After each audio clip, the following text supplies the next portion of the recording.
Créer un électrochoc, dire stop, faire en sorte que les femmes ne se sentent plus seules face aux violences sexistes et sexuelles. C'est le but premier du mouvement citoyen français Nous Toutes. Rendez-vous est donné samedi à Paris, en province. Une cinquantaine de marches sont organisées dans toute la France. Un an après MeToo, après la mobilisation des Américaines, des Espagnoles, des Sud-Africaines, des Sud-Coréennes, le temps qu'évoluent les consciences dans l'Hexagone. L'année dernière, il y a pile un an, il y a eu donc MeToo.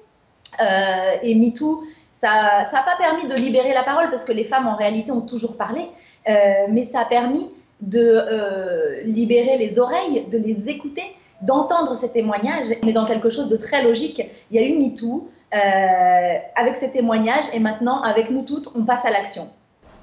Passer à l'action, c'est demander plus d'argent pour les associations qui aident les femmes victimes de violences. C'est donner des outils, former les professionnels, éduquer les enfants. Ces marches sont organisées à la veille de la Journée internationale pour l'élimination des violences faites aux femmes. Selon l'Organisation des Nations Unies, une femme sur 3 subira des violences au cours de sa vie. En début de semaine, le secrétaire général des Nations Unies dénonçait cet état de fait. Au fond, la violence faite aux femmes et aux filles, sous toutes ses formes, est la manifestation d'un profond manque de respect.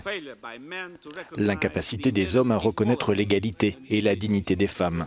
C'est une question de droits humains fondamentaux. En France, chaque jour, plus de 250 femmes et plus de 450 enfants sont violés.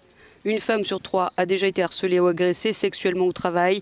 86% des Françaises ont été harcelées dans la rue. Des constats terribles dénoncés par plus de 250 personnalités et les 150 000 signataires de la pétition qui appellent à marcher. Et Nous Toutes le répètent, elle ne se dresse pas contre le mouvement des Gilets jaunes, mais souhaite faire entendre son message. Depuis des mois, les 95 comités locaux issus d'une soixantaine d'associations préparent ces marches du 24 novembre.